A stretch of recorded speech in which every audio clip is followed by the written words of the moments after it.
ജോലിക്ക് പോകാൻ വലിയ തിടുക്കണ്ട എല്ലാവർക്കും, ആയിക്കോട് വിരോധമൊന്നുമില്ല. പക്ഷെ മക്കൾ സ്കൂൾ വിട്ട് വരുമ്പോ നിങ്ങൾ മക്കളെ സ്വീകരിക്കാൻ വീട്ടിലുണ്ടോ? ഞാൻ പ്രത്യേകിച്ച് സ്ത്രീകളോടാണ് ചോദിക്കുന്നത്. നിങ്ങളില്ലാത്തത് കൊണ്ട് തന്നെ മക്കൾക്കറിയാം 4 മണിക്ക് സ്കൂൾ വിട്ടാൽ 4:10 വീട്ടിലെത്തും. ഉമ്മ 7 മണിയാവും വീട്ടിലെത്താൻ അവർക്ക് നന്നായി അറിയാം. അതുകൊണ്ട് ആ 2.25 മണിക്കൂർ ഏത് തിന്മയാണ് വീട്ടിൽ വെച്ച് ചെയ്യേണ്ടത് എന്ന് നിങ്ങൾ മോളക്കറിയാം.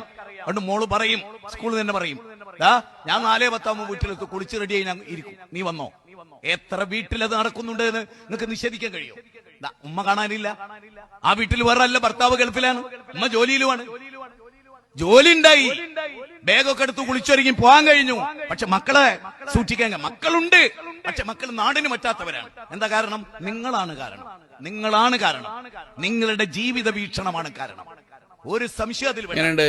മുജാഹിദ് ബാലുശ്ശേരിക്കാരുടെ ഒരു ദുരന്തം. ഇയാൾ പറയണത് എന്താ? ഒരു ജോലിക്ക് പോകുന്ന സ്ത്രീയെ ജോലിക്ക് പോകുന്നതുകൊണ്ടാണ് എന്ത് ചെയ്യുന്നത്, മക്കൾ കേടുവരുന്നത്. അവിടെ ഒരു തന്ത ഉണ്ടാവല്ലോ, ആ തന്തേനെ ഇയാൾ കുറ്റം പറയില്ല, അതും മാതാവിനാണ് പ്രശ്നം. എന്താ പൊയ്ച്ചങ്ങനോടൊക്കെ പറയാ?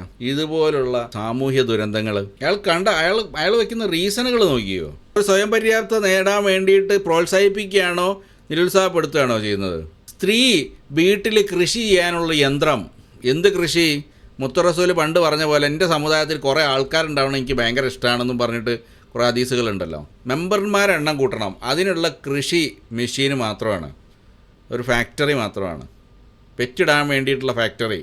ഇത് മാത്രമാണ് സ്ത്രീ എന്ന് ധരിച്ച് വെക്കുന്നത് ഇതുപോലുള്ള പോയത്തക്കാർ. നേരത്തെ ഉസ്താദ് പറഞ്ഞ പോയത്തം ഇയാളെ പറഞ്ഞുകൊണ്ടിരിക്കുന്നത്.